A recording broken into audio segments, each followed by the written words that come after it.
Boa noite, meus amigos. Estamos aqui de volta. Eu queria, antes de tudo, chamar a atenção para um editorial que está na página do faroldademocracia.org com o título de A Semana em que Começamos a Virada. Acho esse editorial muito importante. Eu peço que vocês, depois do programa, deem uma olhada lá e leiam. Esse pessoal do Farol da Democracia está fazendo um trabalho realmente muito, muito bonito, admirável, sobretudo nas condições hostis que nós temos aí no Brasil. Então, para ter ideia da condição hostil em que esse trabalho se desenvolve, basta vocês lerem o discurso do senhor presidente da República que ele fez no encerramento do encontro de governadores da Frente Norte do Mercosul, em Belém do Pará, no dia 6 de dezembro. Eu vou ler uns trechinhos aqui e depois vou comentá-los. Então, diz aqui o senhor Lula: eu tive a felicidade, em 1990, convocar a primeira reunião da esquerda na América Latina em 1990. Eu tinha terminado a eleição de 89, nós tínhamos saído muito fortalecidos do processo eleitoral e era preciso, então, fazer um chamamento a todas as organizações de esquerda que militavam na política da América Latina para que pudéssemos começar a estabelecer uma estratégia de procedimento entre a esquerda na América Latina. Pois bem, passados esses 18 anos, ou melhor, vamos pegar 14 anos atrás, nós fizemos uma pequena revolução democrática na América do Sul e na América Latina. Eu, por exemplo, conheci o Fidel em um encontro que fizemos em Cuba. Ele tinha acabado de ser preso por conta do golpe e acabado de ser liberado. Conheci o Chávez em um encontro no Foro de São Paulo, como conheci também o Daniel Ortega. Conheci também tantos companheiros da Argentina, do Chile, do Uruguai, do Paraguai, da Bolívia, do Equador, da Venezuela, da Colômbia. Qual a mudança que houve nesses 18 anos? Olhe o mapa da América do Sul hoje. O que aconteceu na América do Sul é um fenômeno político que possivelmente os sociólogos levarão um tempo para compreender, porque aconteceu tão rápido a mudança que houve, uma mudança extremamente importante.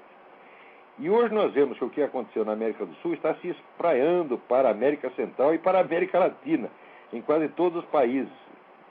Na Guatemala, acaba de ganhar um companheiro, muito companheiro nosso, que participou do Foro de São Paulo. Nós vamos ter eleições agora em El Salvador e certamente ganhará um companheiro da frente, Farabundo Martí, as eleições para a presidência de El Salvador. Pelo menos é o que as pesquisas estão indicando. A eleição no Panamá foi um avanço extraordinário com o companheiro Torrijos. E assim nós estamos avançando. Há um mapa exatamente antagônico ao mapa que existiu de 1980 a 1990, ou ao ano 2000. Quando o povo teve a oportunidade na América Latina, ele fez uma guinada completa. Ele trocou o neoliberalismo pelo que tinha de mais avançado em políticas sociais em todos os países da América do Sul e está acontecendo agora na América Latina. Eu acho gozado dessa diferença que ele faz entre a América do Sul e a América Latina. É como se fossem dois continentes diferentes e não um subconjunto, né? O negócio saiu da América do Sul e foi para a América Latina. Isso é a mesma coisa dizer que saiu de São Paulo e foi para o Brasil.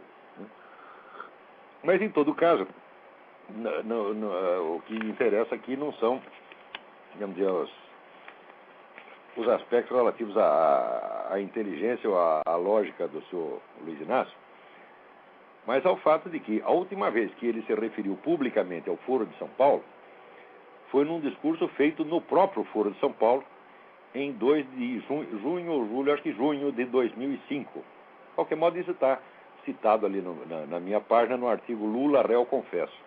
Tá, lá tem a data certa. Então, foi 2005 e foi numa reunião do próprio Foro de São Paulo. Embora este discurso tenha sido transcrito na página oficial da Presidência da República. Mas agora ele se referiu a isso, não no encontro do Foro de São Paulo, mas no encontro de governadores da Frente Norte do Mercosul, em Belém do Pará. Quer dizer, então, agora é um documento muito mais público do que um discurso feito apenas no âmbito do Foro de São Paulo. Vocês podem encontrar esse discurso no www.info.planalto.gov.br /download/discursos. Daí você coloca lá a data e vai aparecer o discurso na íntegra. Mas o trecho importante é esse que eu acabo de ler. Então, aí o que declara exatamente o Lula. Ele confirma aquela carta que as Farc mandaram para ele um tempo atrás, cumprimentando o PT por haver resgatado, por ter salvo o comunismo da extinção, salvo da extinção o movimento comunista internacional, que estava numa situação realmente aflitiva logo após o desmantelamento da União Soviética. Então, como se disse na quarta Assembleia do Foro de São Paulo, o Foro de São Paulo visava a resgatar na América Latina tudo aquilo que tinha sido perdido no leste europeu. Ou seja, transferia a União Soviética para a América Latina. Então, este processo já está em fase avançadíssima de implementação, como ele mesmo reconhece, né? Então, o que aconteceu está se espalhando para a América Central, para toda a América Latina, em todos os países, né? Quase todos os países. Então, quer dizer, durante 18 anos, dizem, nós fizemos uma pequena revolução na América Latina. Olha, ele diz que houve essa revolução, que essa revolução foi coordenada estrategicamente desde o Foro de São Paulo, né, e que isso é certamente o acontecimento mais importante, né, a série de acontecimentos mais importantes da história da América Latina nas últimas 2 décadas. E, sem dúvida, ele tem toda a razão. Foi isso mesmo que aconteceu. Agora, o espantoso é que tudo isso tenha se passado em absoluto segredo, sem que a nossa mídia dissesse uma palavra a respeito. Esse é um fenômeno inédito na história da mídia universal. Quer dizer, acontecimentos dessas proporções que não foram sequer secretos, foram apenas discretos. Como é que isso desaparece durante 18 anos? Né? Você, ouvinte, o cidadão brasileiro, vai numa banca de jornal, compra um jornal acreditando que ele vai ter informação sobre o que está acontecendo, e o acontecimento mais importante é omitido em todos os jornais. Vocês acham que isso é possível, uma coincidência? Foi um erro? Foi uma distração? É claro que não. Todos os jornalistas políticos sabiam de tudo isso, mas acontece o seguinte, o compromisso deles não é com o jornalismo. Eles são todos, sem exceção, os jornalistas políticos brasileiros, a classe dos jornalistas políticos, de modo geral, serve a essas organizações de esquerda e fazem exatamente o que ela manda. Se ela manda publicar, eles publicam. Se ela manda esconder, eles escondem. A esquerda domina a imprensa brasileira integralmente há muito tempo e faz dela o que quiser. O que quiser. E ainda reclama que a imprensa é de direita, que a mídia é de direita. Por que eles fazem isso? Quer dizer, você domina a orientação geral dos jornais e pressiona, tá certo? Para dominar mais ainda. Quer dizer, você faz uma campanha dizendo que o outro lado é que tem o poder, e o que você quer dizer é que você ainda não tem o poder suficiente, você não tem todo o poder que você quer, você não está contente com isso. Veja, o Foro de São Paulo jamais poderia ter crescido e feito essa pequena revolução, como diz o Lula, tá certo? Se ele tivesse sido denunciado e debatido em público ao longo de toda a sua existência. Ele só pôde crescer porque ficou ali discretamente, à sombra. E quem colaborou com isso? Foi seu Roberto Irineu Marinho, foi seu Otávio Frias de Oliveira, foi toda essa gente. Tá certo? E as redações em peso. De maneira, gente, que vocês estão na mão, tá certo, de uma classe de manipuladores extremamente perigosos, que não tem o mais mínimo respeito pelos deveres da profissão jornalística, mas que serve de todo o coração a essas operações estratégicas dos partidos de esquerda. Talvez tenha alguma redação, um ou dois que não estejam envolvidos nisso, mas a maioria certamente está. Isso eu digo que é um fenômeno inédito, porque uma tamanha uniformidade em toda a mídia de um país nunca aconteceu num país democrático onde existem empresas privadas de mídia. Essa uniformidade só existe em países comunistas onde a mídia pertence ao governo. Agora, depois de terem colaborado com essa trama que envolvia partidos comunistas, partidos socialistas e organizações de narcotraficantes e terroristas, todos juntos, como diz no Lula, uma estratégia de procedimento para a esquerda da América Latina, depois de ter colaborado com isso, eles começam a se sentir um pouco incomodados quando o governo os oprime ou não lhes dá dinheiro. Então daí eles reclamam um pouquinho. E isso aqui no Brasil se chama de oposição hoje. De que a direita, a esquerda inconformada chama até de extrema direita. Você vê que eles não suportam direita nenhuma mesmo, né? Então, Eu acho que o procedimento desses jornais, desses órgãos de mídia, foi realmente criminoso ao longo desse. Foi uma ocultação sistemática, proposital, perversa, criminosa, interesseira, tá certo? E eu tenho a impressão que, com isso, todos eles cometeram delitos que estão ali definidos no Código de Proteção ao Consumidor. De que os leitores deveriam todos dar queixa contra todos esses órgãos de imprensa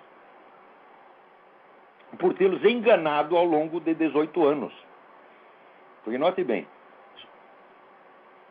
quem está falando agora do Foro de São Paulo não são os jornais, é o próprio Lula, quer dizer, o fundador do Foro de São Paulo. Agora que o Foro já completou as suas operações, já completou a sua chamada revolução, já tomou conta do continente inteiro, então agora pode falar, agora não há mais necessidade de esconder. Então, como se diz, agora está liberada a informação. Ou seja, todos vocês brasileiros foram enganados durante 18 anos por gente como o seu Roberto Irineu Marinho, o seu Otávio Frias de Oliveira e as suas respectivas redações. Tá certo? Então, a classe jornalística no Brasil serve exatamente para isto. Ela é órgão de manipulação a serviço do Foro de São Paulo. Na mesma semana, acontece aqui que o governo federal anuncia, então, né, a criação da Universidade da América Latina, que é a Universidade do Foro de São Paulo, sem dúvida. Né? Olha aqui. Diz aqui o Reinaldo Azevedo. A Folha noticiou hoje que o governo vai criar um treco chamado UNILA, Universidade Federal de Integração Latino-Americana. Né? Então, já que aqui o governo já transformou, o nosso governo já transformou o Mercosul numa sucursal do Foro de São Paulo, como diz a Graça Salgueiro, agora não custa criar uma universidade para servi-la, para formar os quadros para trabalhar na Revolução Latino-Americana. Né? Então, para você ver como esse processo está adiantado e como, né, a mídia chamada de direita, né, colaborou servilmente, desavergonhadamente, criminosamente com esta trama destinada a entregar à esquerda o poder sobre todo o continente sem que a opinião pública desses países tivesse acesso ao que estava acontecendo, porque ninguém pôde saber como foi essa transformação. Quando o Lula diz que os sociólogos levarão algum tempo para compreender o que se passou, porque foi muito rápido, como muito rápido? Isso aí foram 2 décadas. Não foi rápido coisa nenhuma, houve tempo mais que suficiente para compreender. A dificuldade de compreender é porque não há acesso às informações. Não só houve ocultação, mas houve negação. Vocês devem lembrar aquela besta quadrada, aquele incompetente, aquele moleque idiota, chamado Luiz Felipe de Alencar, professor da Sorbonne e colunista da Veja, que dizia claramente, veio aqui dizer no CFR, no Council on Foreign Relations, que o Foro de São Paulo não existe, foi invenção minha. E o Kenneth Maxwell, também outro homem do CFR, também negando. Cadê agora vocês? Né? Olha, ou vocês são mentirosos a serviço desses caras, ou são totais incompetentes. Porque um órgão desse tamanho, fartamente documentado, vocês não têm o direito de ignorar. Agora, vamos reconhecer aqui as dívidas. O primeiro a investigar o Foro de São Paulo foi o falecido advogado paulista José Carlos Graça Wagner. Graça Wagner começou a estudar o Foro de São Paulo a partir da sua fundação. Ele comprava todos os exemplares do Grama, edição cubana, tá certo? Para acompanhar o que estava acontecendo. Ele juntou tanto documento na casa dele que ele tinha um quarto inteiro repleto dos arquivos dele sobre o Foro de São Paulo, ao qual eu tive acesso algumas vezes, acesso parcial. Quer dizer, eu li, vamos dizer, se eu li 10% daquilo é muito. O Graça Wagner pretendia escrever um livro sobre isso, mas depois ele teve um problema cardíaco, ficou muito doente e não conseguiu completar o livro. Nesse ínter, eu tinha viajado para a Romênia, quando eu voltei, o Graça Wagner já estava muito mal e logo depois ele morreu e levou um tempo para eu restaurar contato que tinha com a família e poder ter um acesso novamente a esses documentos. Então, tudo que eu escrevi sobre o Foro de São Paulo foi baseado nos documentos que eu tive acesso graças ao Dr. Graça Wagner. Esse foi o pioneiro. Então, ele foi o primeiro a falar desse negócio. Depois eu comecei a falar, escrevi. Com isso desagradei muita gente, perdi vários empregos, fui demitido da revista Época por causa disso, por um idiota chamado trotskista, chamado Paulo Moreira Leite, que não gostava que se falasse disso. Ele também, certamente, estava colaborando na Operação Abafa, na Operação Ocultação, não queria que se falasse disso, então me botou para fora da Época, fora do Globo também, né? Graças ao serviço do seu Merval Pereira, que, curiosamente, logo depois da minha saída, começou ele a falar do Foro de São Paulo como se fosse uma entidade inofensiva, né? E já conhecida há muito tempo, como se o Globo tivesse noticiado todas as assembleias do Foro de São Paulo. Depois de eu falar, depois de alguns anos de eu insistir nisso, começou a falar também o Reinaldo Azevedo. O Reinaldo foi o terceiro a entrar aliás, terceiro não, pulei. Primeiro foi o Graça Wagner, depois foram os colunistas do Mídia Sem Máscara. Heitor de Paula, Graça Salgueiro, eles começaram a falar. Depois entrou o Reinaldo Azevedo. E terminou por aí, porque ninguém mais fala do assunto. Nem o Diogo Mainardi, que é tão odiado pela esquerda, nem ele tem coragem para falar disso. Quer dizer, o pessoal da esquerda tirou a assinatura com o Diogo Mainardi, por quê? Porque o Diogo Mainardi é o menos perigoso. O Diogo Mainardi só fala coisinha. Ele fala muito bem, eu gosto muito da coluna do Diogo Mainardi, escreve muito bem, e ele fala da corrupção petista, essa coisa, mas do Foro de São Paulo mesmo ele não fala. Quer dizer, o Diogo não é um sujeito que tenha conhecimento da história do movimento comunista, que tenha um interesse no conhecimento nem da teoria marxista, nem da estratégia marxista. Esse não é da área dele, nunca foi. Tá certo? Ele se interessa, vamos dizer, pela pequena política, aquelas coisinhas da corrupção, esses detalhes da política do dia a dia. Mas estratégia de longo prazo, isso aí está fora da área de interesse dele. Então, eles gostam de brigar com o Diogo Mainardi, porque eu acho que, vamos dizer, a discussão que o Diogo levanta está mais ou menos na altura, né, do que eles desejam falar. Agora, se for criar uma briga comigo, bom, daí eu vou começar a falar de Foro de São Paulo, vou começar a falar dessa parceria política do PT com as Farc, daí vai pegar mal. Então, o que eles fazem? Qual é a política deles com relação a mim? Ignorar, fazer de conta que eu não existo. Eles realmente desejariam que eu não existisse. É isso. Agora, fazendo de conta, eles estão fazendo uma política de avestruz, porque enquanto isso, muita gente, graças a mim, já está sabendo de todo esse negócio do Foro de São Paulo.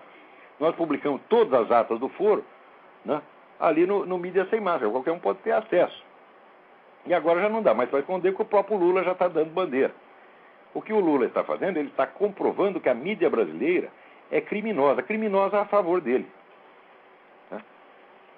Agora, não deixa de ser curioso, essa semana também saiu aí estão comentando aqui um livro, a Folha de São Paulo comenta aqui um livro que acabou de sair, que chama As Esquerdas no Brasil. Essas obras coletivas, eles adoram fazer essas obras coletivas, que tem 60 autores, 70 autores, 100 autores, fartamente subsidiada por vários patrocinadores, né? Como o famoso dicionário crítico do pensamento da direita, essa porcaria sobre a América Latina, coordenada pelo Emir Sader, né? A obra desses caras é quase toda, o currículo desses camaradas é quase todinho constituído de participações em obras coletivas. Eles adoram tudo que é coletivo. A gente não sabe escrever um livro. Para escrever um livro precisa juntar 100 desses camaradas, né? Então eles adoram fazer isso. Soltaram mais um que se chama As Esquerdas no Brasil. Olha, pelo menos aqui, a matéria publicada na Folha de São Paulo a respeito, nem usa a expressão Foro de São Paulo. Olha que coisa extraordinária. Quer dizer, como é que é possível você contar a história da esquerda, né, na América Latina sem falar do Foro de São Paulo, que é a própria esquerda na América Latina, né? Então, pelo menos o autor aqui da matéria, que se chama Oscar Pilagalo, Oscar Pilagalo foi meu foquinha no tempo que eu dirigi um semanário em São Paulo, semanário que acho que nem existe mais, chama Jornal da Semana, né? E eu ensinei os rudimentos da profissão jornalística para ele, mas ele já deve ter esquecido, né? Porque vamos dizer, o jornalismo que eu saiba é você se interessar pela realidade, tá certo? E não, vamos dizer, pelos estereótipos convencionais, né? E pelas conveniências, e de repetir somente aquilo que é conveniente a uma certa ala política. Mas, de qualquer maneira, ele segue aqui a definição de esquerda do Norberto Bobbio. Olha, se tem um sujeito que nunca entendeu merda nenhuma de política, embora passasse a vida falando dela, é Norberto Bobbio. Norberto Bobbio é um dos camaradas mais burros que já opinaram sobre a política no universo. Mas como ele escreveu um enorme dicionário de 2.000 páginas, fez um sucesso enorme no Brasil, né? O Brasil gosta dessas coisas, assim, dessas obras que são grandes demais para ser lidas. Eles gostam exatamente porque uma obra de 2.000 páginas não pode ser lida, então serve de obra de consulta. Se você escreve um livro de 100 páginas, ninguém lê, ninguém compra. Porque de 100 páginas você não tem pretexto para não ler. Agora, 2.000 você tem pretexto. Então, todo mundo comprou essa merda desse dicionário de política do Norberto Bobbio. Então, o Norberto Bobbio define assim: ser de esquerda é ser guiado pela perspectiva da igualdade social.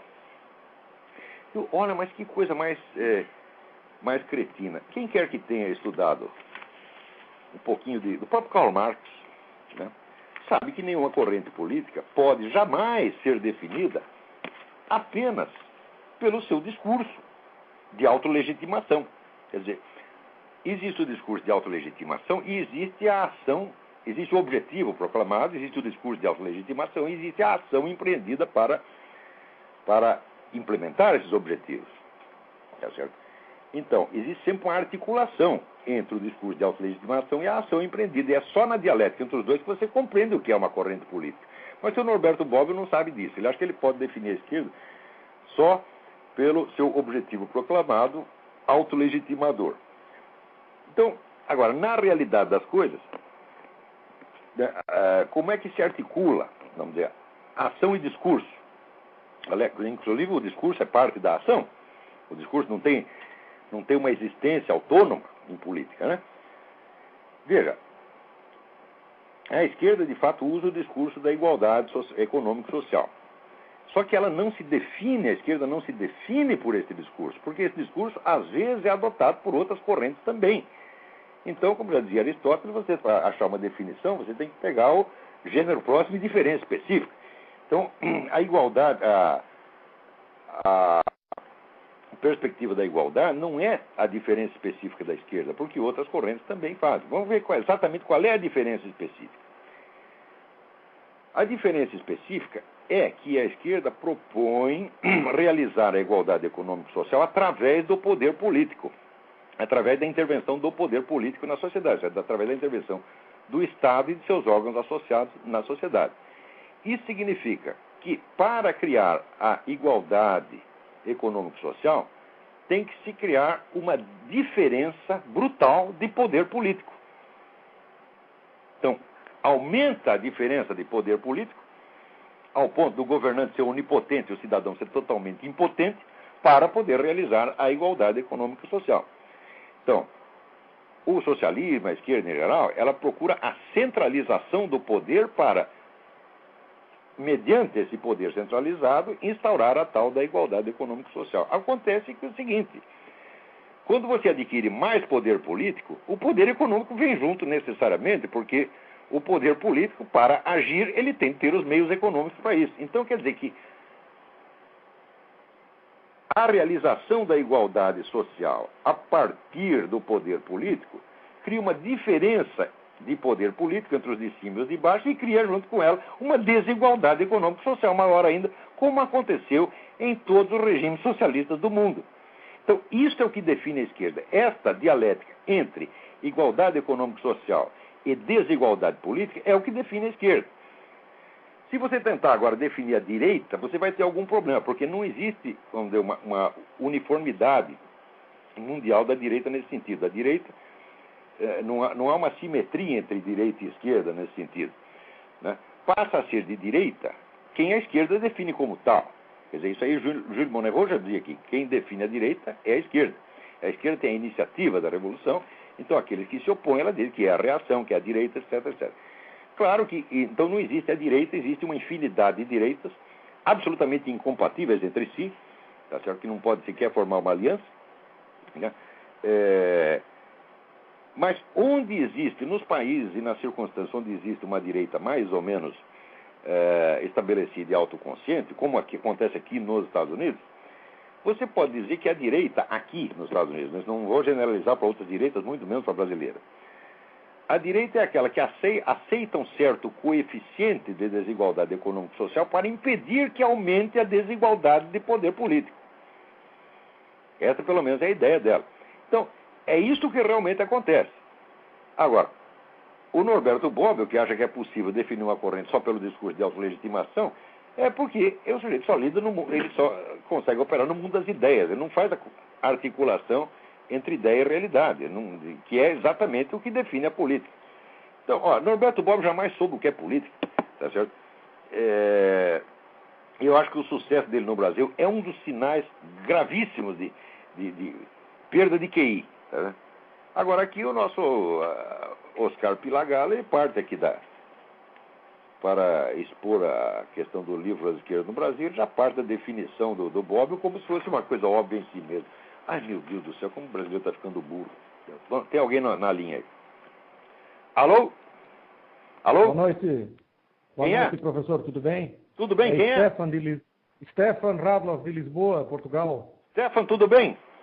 Tudo bom, meu caro. Professor, eu queria só fazer uma pergunta, e não obstante não ter relação direta aí com o que o senhor está falando agora, mas porque está sendo muito comentado aqui em Portugal, isso já é uma conversa que vem há bastante tempo, sobre a questão do uso da tortura, ou qual o limite dos interrogatórios para a prevenção e investigação do terrorismo. Ah, sim. Bom, acontece que o pessoal está usando a palavra tortura, tá certo? De maneira indiscriminada, para designar isso que eles fazem, vamos dizer, na Guantánamo cubana, onde arrancam o dedo, arrancam a orelha, matam o sujeito, né? E para designar o que faz na Guantánamo americana, onde o tipo de pressão que se admite usar sobre o prisioneiro para coagi-lo a dar informações é exatamente a cota que se admite em treinamento militar. Ou seja, por exemplo, você expor o sujeito a frio, você deixá-lo sem dormir, tá certo? Você expor a barulho. Ou seja, o máximo de incomodidade que se impõe a um terrorista é a mesma incomodidade que se impõe a um soldado americano em treinamento. E isso está sendo, vamos dizer, rotulado aí por essa putada do Partido Democrata e pela mídia esquerdista mundial como tortura. Agora, me diga uma coisa, morreu algum prisioneiro em Guantánamo, na Guantánamo americana? Não, mas na Guantánamo cubana morre todo dia e ninguém fala nada. O sujeito sai da Guantánamo cubana, sai sem dedo, sai sem orelha, tá certo? Sai mutilado ou sai morto. Agora, a Guantánamo americana é um hotel de 5 estrelas comparado com qualquer prisão cubana. E ninguém fala nada. Quer dizer, o que está havendo aí é uma distorção monstruosa, criminosa, mal intencionada. Mesmo aqui na Europa, eu tentei levantar essa situação de, ao menos, não digo justificar, mas dizer o porquê, né? Arrumei uma briga monstra. Não justificar, mas se um soldado americano em treinamento pode ser submetido a essa incomodidade, por que não se pode impor isso a um terrorista, tá certo? Que não luta sob bandeira nenhuma e não está incluído na Convenção de Genebra? Qual é o problema? Você tem que tratar os camaradas assim, a pão de ló? É inteiramente absurdo. Chamar isso de tortura, isso é que é, vamos dizer, é torturar a semântica, tá entendendo? Agora, vamos dizer, você influenciar as pessoas através do jogo de palavras, mudando o sentido das palavras, tá certo? E fazendo com que o discurso tenha uma autonomia em relação à realidade, e ele exerça uma influência, um impacto direto sobre a emoção do público, isto é o que essa turma da esquerda faz o tempo todo. Exatamente. Quer dizer, o esquerdismo é mentira na sua própria base, é mentira na sua raiz. A mentalidade revolucionária é constituída de mentira, de falsificação na sua base. Eles não conectam discurso com a realidade, é proibido conectar. Por exemplo, como é que se você usa a mesma palavra, né, para dizer, se o soldado americano é submetido às mesmas condições desconfortáveis que o terrorista prisioneiro, tá certo? E você vai chamar isso de tortura, então quer dizer, todos os soldados americanos estão sendo torturados, porra. Agora, por que num caso chama treinamento militar, no outro chama tortura? Tortura, que eu saiba, é aquilo que implica, vamos dizer, um sofrimento intolerável. Até porque, geralmente, quem fala sobre isso é justamente os que não dominam qualquer informação precisa sobre o que acontece, né? Não dominam a informação precisa porque a mídia inteira lhes nega. Porque a mídia é órgão do Foro de São Paulo. Esses donos de jornais no Brasil são todos paus mandados do Foro de São Paulo. São paus mandados em suas próprias redações. Olha, Esses donos de jornal têm medo de entrar na redação. A redação manda e faz acontecer. Tem lá um comunista na chefia da redação e grita e o dono do jornal fala, sim senhor, é assim que acontece. Olha, não foi nenhum nem dois donos de jornal que já confessou, eu estou aqui cercado, tá certo? Estou apavorado aqui. Todos eles dizem isso. Não tem culhões, não tem duas bolas no meio das pernas. Não são homens, são uns merda, tá entendendo? É isso que Professor, aconteceu. a minha segunda indagação, só para... Agora, quanto à mídia europeia, leia o livro do Vladimir Bukovsky, que se chama Julgamento em Moscou. Vladimir Bukovsky. Vladimir Bukovsky foi o primeiro, é um exilado russo. Ele foi o primeiro pesquisador ocidental a entrar nos arquivos do Partido Comunista Soviético quando foi aberto. E lá ele descobriu que nos 10 anos anteriores, a KGB estava financiando praticamente toda a mídia de centro-esquerda na Europa. A chamada imprensa, né, de esquerda democrática, toda ela recebia dinheiro da KGB. E está aí explicado o que acontece. Né? Tá certo. Professor, só a segunda indagação que eu queria lhe fazer, vou desligar para dar oportunidade para outro, que hoje foi muito falado aqui nos jornais em Portugal, nos jornais espanhóis também, sobre essa criação desse Banco do Sul, ou Banco Americano, com uma ênfase da iniciativa do Hugo Chávez, enfim, como alternativa ao Banco Mundial, ao Fundo Monetário, enfim. Mas olha, Banco Mundial e Fundo Monetário só ajuda essa gente. Isso aí eles estão se fazendo de vítima, tá certo? Dos seus próprios patrocinadores, exatamente como fazem com a mídia. A gente sabe que esse negócio de banco de desenvolvimento, esses bancos internacionais, todos só ajudam essa turma da esquerda, meu Deus do céu. E a turma da esquerda ainda reclama para se fazer de vítima. Para quê? Para disfarçar perante a opinião pública. Para a opinião pública não perceber que eles estão sendo protegidos e ajudados, então eles reclamam. Isso é Habermas, né? Como é? É Habermas, né? É o Habermas, exatamente. Isso aí é o Habermas que ensinou os caras. Esse é outro bom filho da puta também. Exatamente. Mas então tá, professor, muito obrigado. Obrigado. Lhe agradeço. Obrigado. Grande abraço. Abraço. Agora, tem um assunto aqui nessa semana que vocês não podem esquecer, que é o livro do Roberto Macedo, né? A Revolução Quilombola. Vocês têm que procurar esse livro e ler, porque esse negócio de quilombola é o seguinte. O governo Lula assinou um decreto de que pessoas que se digam descendentes dos habitantes dos antigos quilombos, basta o sujeito dizer que é um... Olha, meu bisavô morou num quilombo que ficava aí onde está a sua casa. Ele toma a sua casa. A única prova que ele precisa apresentar de que ali havia um quilombo e de que ele é descendente do quilombo é a declaração dele. O governo Lula fez isso. Ora, no Brasil, metade da população é constituída de negros e mulatos, chamados afrodescendentes. Então, essa metade, né, atenção aí, se você tem um pouquinho de sangue negro, inclusive tem, né, como eu tenho filho mulato, eu aviso, ó, meus filhos, vocês estão aí no Brasil, vocês vão correndo lá e digam assim, olha, meu tetravô tinha um quilombo. Chega lá na casa do Eduardo Suplicy, olha, meu avô tinha um quilombo aí, você sai daí, a sua casa é minha. Tá vendo, meus filhos? Ó, Gugu, Davi, Thales, vocês estão aí no Brasil, né? Não se esqueça, né? A sua mãe é afrodescendente, vocês também são afrodescendentes. Então, corre lá e pega rapidinho. Vai lá na casa do Lula, tá entendendo? Chega lá e diz, olha, tinha um quilombo aí, era do meu tetravô, sai daí, desgraçado. Entendeu? Foi você que assinou essa merda e eu mesmo vou usar isso. Então, vocês façam a lista das propriedades desses deputados, senadores do PT, né? E vão lá montar os seus quilombos, vão correndo. Entendeu? Porque, note bem, a esperteza aí é o seguinte. Se você leu Antônio Gramsci, você sabe que o Gramsci ele é contra a ação estatal direta. Ele acha que a revolução tem que ser feita através da sociedade civil. Então, o que o governo faz? Ele está instaurando no Brasil o socialismo, não pela sua ação direta, pela encampação, pela estatização direta, porque não é bobo, ele estudar Antônio Gramsci. Você faz isso através de agências montadas para isso na própria sociedade civil, como MST, Movimento do Sem Teto, Movimento dos Atingidos por Barragens, Movimento da Puta que eu pariu, e agora os quilombolas. Tá certo? Então, olha, nós aqui, como estamos necessitados de dinheiro, minha família não está muito bem, meus filhos, meus netos, por favor, vocês estão... Nós aqui estamos nos Estados Unidos, nós não precisamos disso.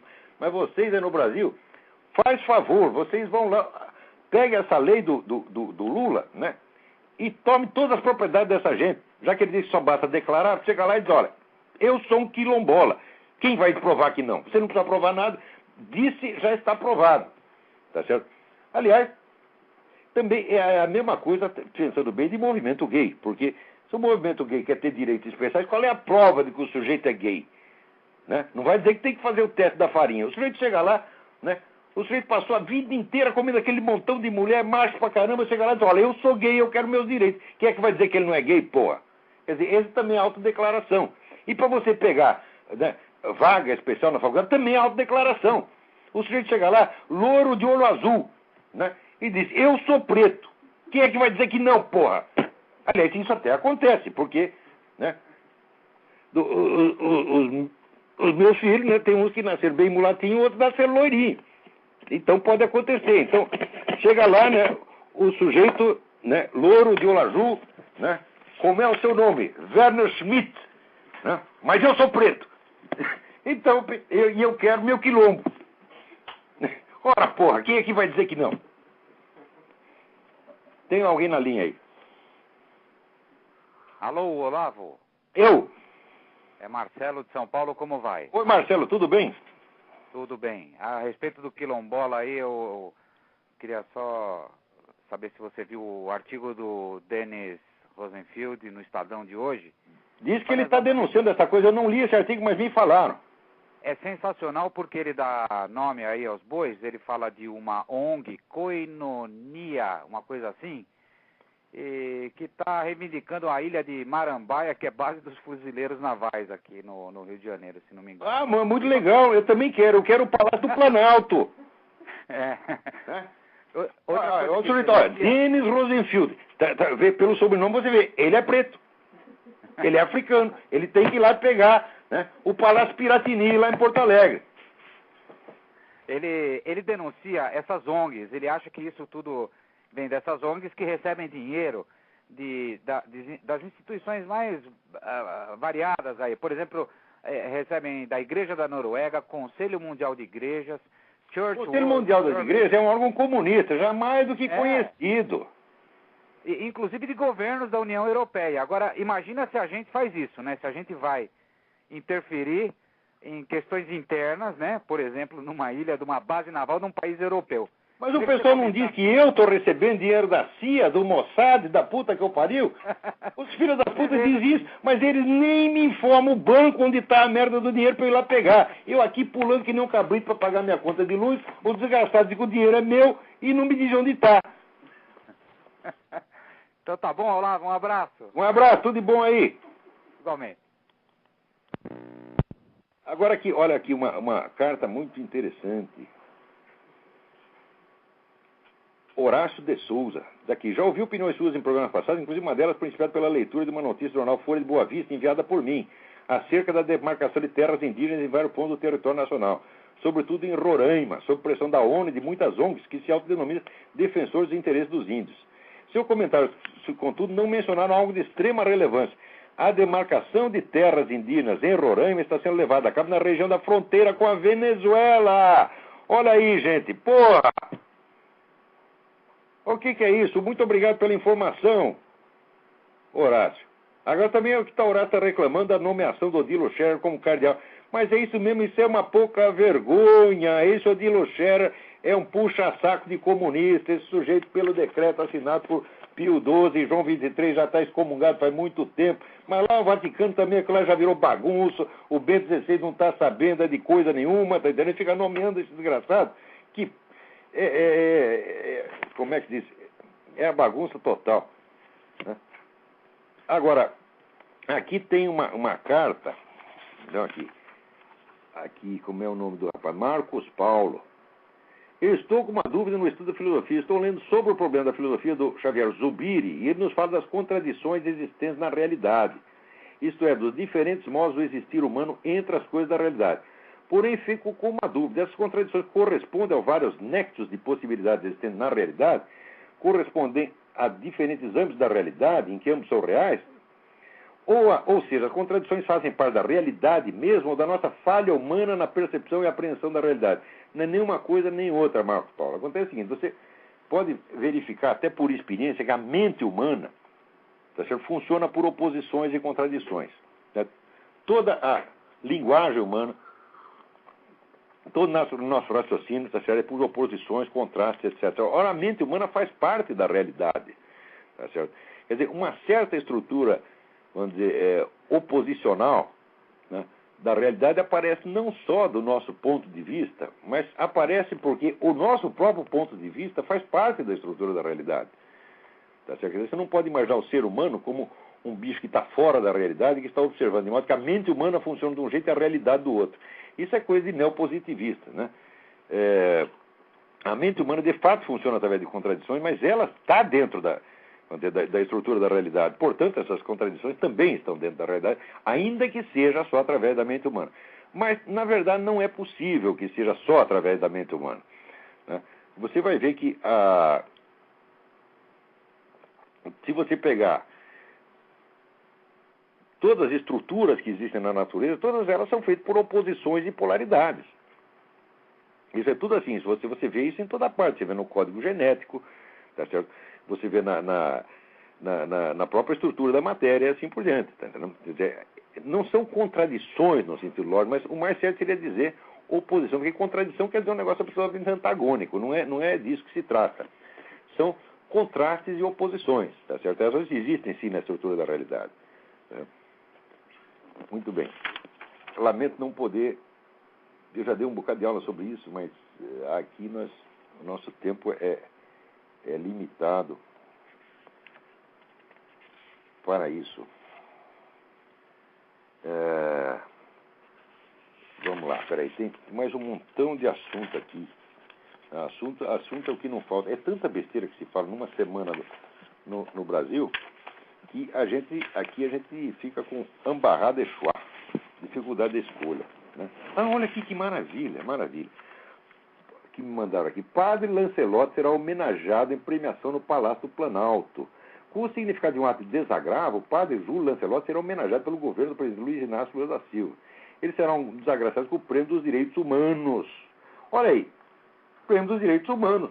Todo garoto brasileiro tem o direito de ser enrabado. Tá certo? Então, né, se é verdade que o padre atendeu esse direito, eu também não sei, né, eu não estava lá, não vi nada, tá certo? Mas se ele comeu os garotos mesmo, está aí os direitos humanos. Tá certo? O pessoal gay e o pessoal defensor da pedofilia acham que quando um adulto, né, come lá traça lá o garotinho, não é o adulto que está abusando do garotinho, são os direitos sexuais do garoto que está sendo atendido. Você está entendendo? E além disso, o que tem de mais? O padre Júlio tenha comido mesmo os garotos. Né? O que tem? Eles já enrabaram nós todos, porque não pode as crianças também. As crianças também têm direito. Não é isso? E já pegaram o país inteiro, né? Pegaram a bunda já do país inteiro, por que não das criancinhas? Agora, é interessante observar o seguinte, a diferença de reação, né, entre o que faz a direita e o que faz a esquerda, e a direita incluindo toda a Igreja Católica e a hierarquia católica. Quando, né, um sacerdote, né, ou alguém da direita é acusado de uma coisa horrorosa como a pedofilia, imediatamente a direita inteira trata de investigar o cara e puni-lo, e exclui o sujeito da sua função pública até que esteja verificada a inocência dele. Porque, note bem, função pública não é um direito, é um privilégio. Tá certo? Então, é claro que ninguém pode ser condenado, tá certo? Claro que o ônus da prova cabe ao acusador. Mas note bem, se há uma suspeita forte, o sujeito tem que ser tirado do cargo. Não vai ser condenado, mas tirado do cargo público até que aquilo seja investigado. É assim que faz a igreja, é assim que faz o Partido Republicano, é assim que faz toda a direita. Agora, a esquerda não. O sujeito é acusado de pedofilia, no dia seguinte ele vira herói. E é homenageado aí pelo presidente da República. Isso quer dizer que pedofilia petista é diferente. Tá certo? Então, o pedófilo petista, ou suspeito petista de pedofilia, ele é diferente, ele tem direitos especiais, ele merece um desagravo. Tá certo? Mas é uma coisa maravilhosa mesmo, hein? Puxa vida. Agora que essa semana, hoje, ia ter uma passeata, uma manifestação pelos direitos humanos em Havana. O pessoal da oposição estava lá montando isso. Agora, saiu uma carta no Jornal do Brasil, nem sei por que publicaram esta merda. E não dá nem para entender. Olha que coisa linda. Uma menina aqui que... Eu não estou achando a carta dela. Ah, tá aqui, ó. Aqui, ó. Cadê a dona? Paula Gonçalves. Olavo de Carvalho não conhece o mundo em que vive, muito menos a realidade da nossa América Latina. Os tais dissidentes cubanos não passam de mercenários patrocinados pelos Estados Unidos. E isso está mais do que comprovado, até mesmo por fontes americanas. Puxa vida. Eu acho engraçado essa pessoa que vem me dar informação.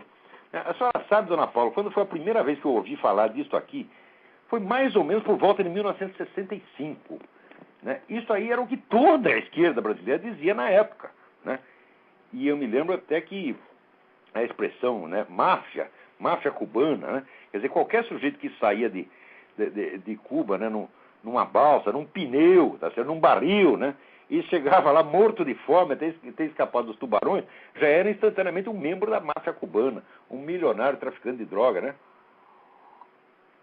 E, claro, isso está aprovado por fontes americanas, o Partido Comunista Americano, o Noam Chomsky, né, o Michael Moore, essas são as fontes americanas que a senhora se baseia.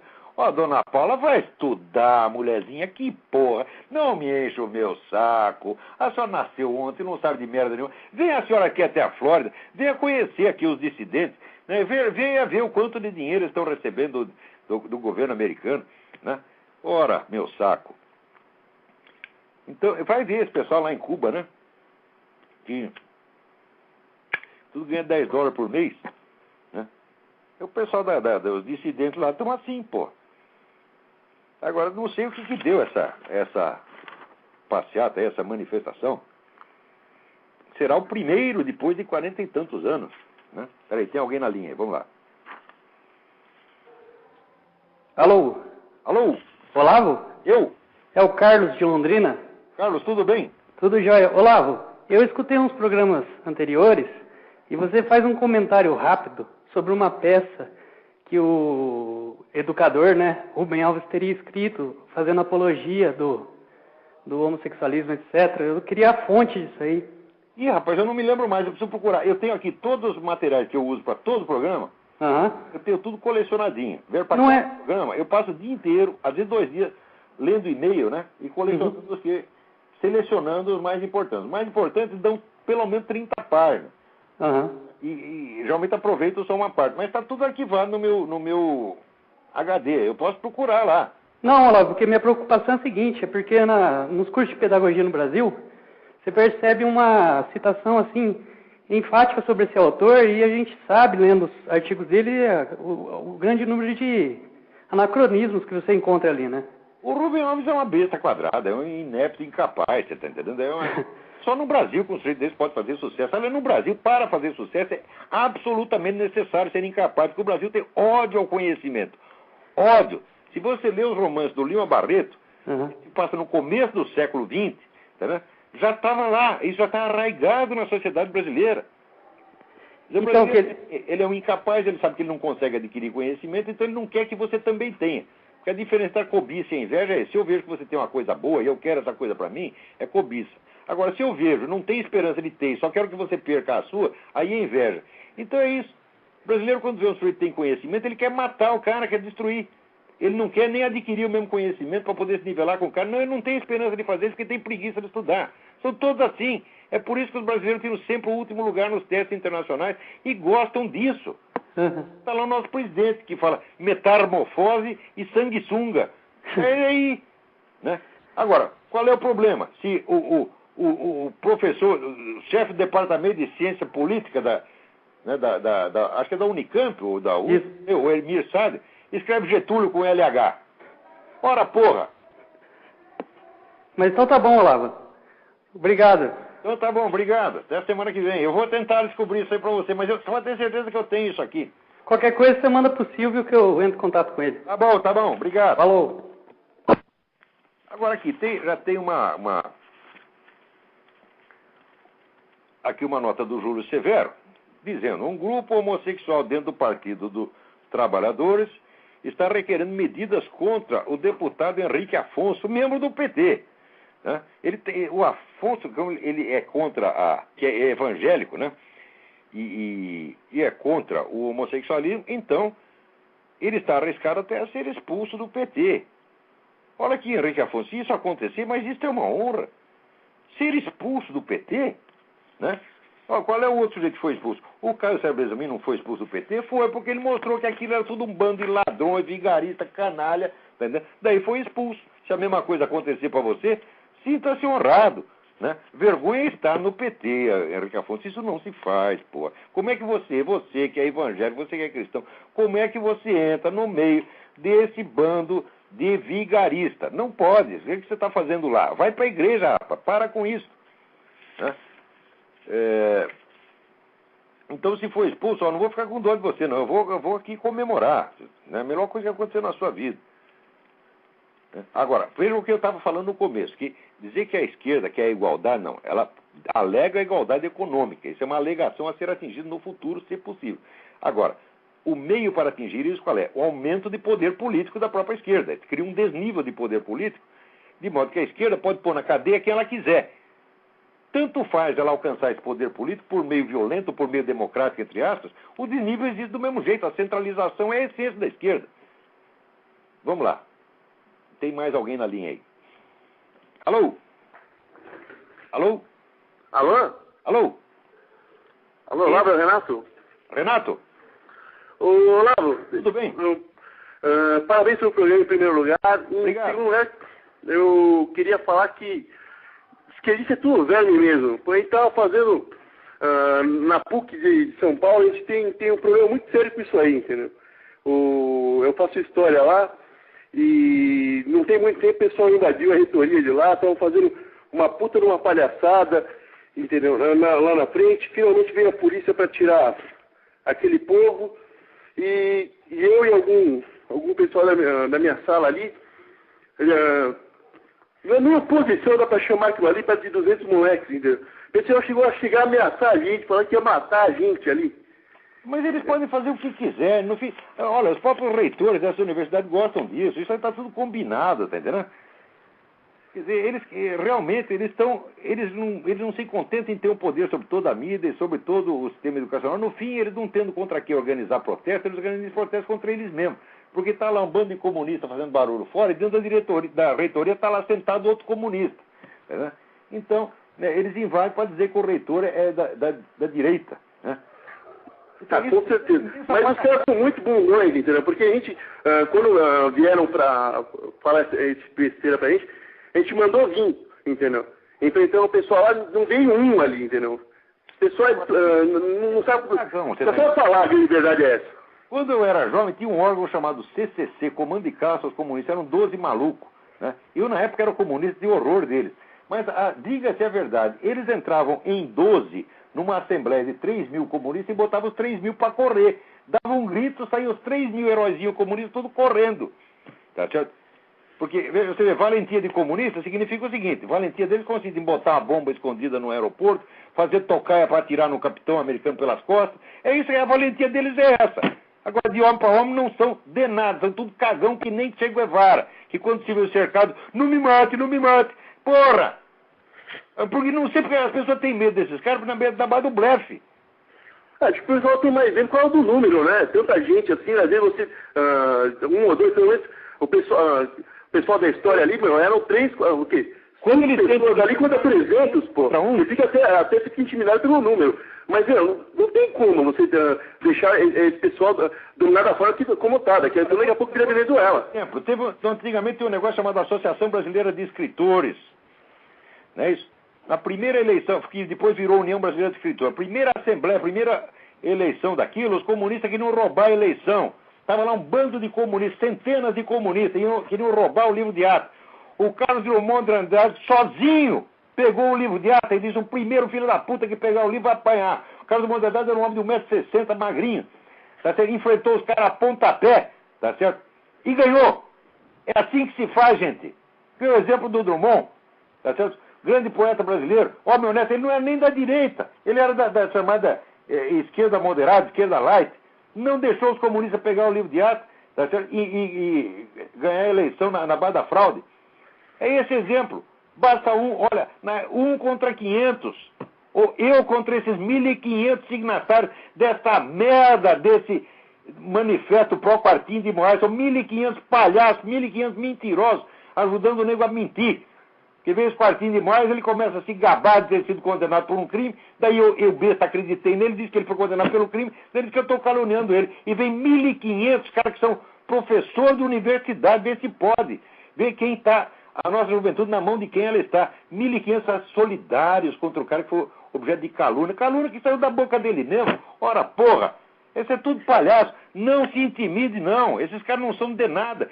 64, como é que foi? O general Mourão Filho saiu de lá de Minas Gerais, foi descendo por Rio de Janeiro. Essa putada toda já saiu tudo correndo para dentro das embaixadas, achando que iam matar eles. Não mataram ninguém. Ninguém deu tiro, não morreu ninguém. De 31 de março para 1º de abril de 64, não morreu ninguém. Quando eles foram ver, já estava tudo dentro das embaixadas. Agora, pagaram um mico tremendo. Daí ficaram com raiva. Você leu Lord Jim? Lord Jim é um sujeito que é um capitão de navio que dá uma tempestade e ele se apavora, né? E abandona o navio. E lá dentro tem um monte de peregrino indo para Meca. Né? E os peregrinos não abandonam o navio, eles levam, a tempestade passa e eles levam o navio. Quando o capitão chega no porto de barquinho, ele vê o navio dele mesmo lá. Bom, então pagou um tremendo mico. Daí ele passa o resto da vida tentando fazer gestos meio heróicos, meio suicidas, em vez de para reconquistar limpar a sua autoimagem, mas é claro que não consegue. Essa é a história da esquerda brasileira. A esquerda brasileira é o Lord Jim. Em 64 eles todos saíram correndo, deram um show de covardia, né? Depois passa os 30 anos seguintes querendo se fazer de herói. Mas o heroísmo deles consiste em fazer tocaia para os outros. Eles eram covardes em 64 e ainda são covardes até hoje. Esse pró-Quartinho de Moraes é o maior tratado de covardia. Isso é tudo um bando de cagão. Com certeza. Então eu ia falar algumas semanas, mas basicamente é isso, entendeu? Esse pessoal, mandar esse pessoal tomar no cu na cara deles, são tudo um bando de bundão mesmo. É mesmo. Se não funcionar tomar no cu, manda se fuder de uma vez, entendeu? Porque tá cheio de diabo lá, entendeu? É não tomar no cu e se fuder, entendeu? É isso mesmo. Pessoal. Ele não merece um tratamento melhor do que esse. Não, tudo um bando de verme. Vigaristas, ladrões, mentirosos, manipuladores. Todos eles só querem cargo público. E mais dinheiro, dinheiro, dinheiro, dinheiro, dinheiro. Só pensam nisso o dia inteiro. E dizem que estão lutando pela igualdade. Ora, que porra! Mas tá bom, Lauro. Muito obrigado. É só para fazer esse desabafo. Já estou tentando algumas semanas. Muito obrigado. Um abração. Uma boa noite. Bom, e acho que já estamos aqui terminando, né? Terminando aqui o nosso programa com as nossas, né, homenagens ao padre Júlio Lancelotti. Né? Parabéns pelos seus empreendimentos em prol da infância brasileira, estendendo a ela o direito que o PT já deu a todos nós, né, de tomar naquele lugar. Todos já tomamos, agora chegou, os adultos já tomaram todos, chegou a vez das criancinhas. Então, até a semana que vem, muito obrigado.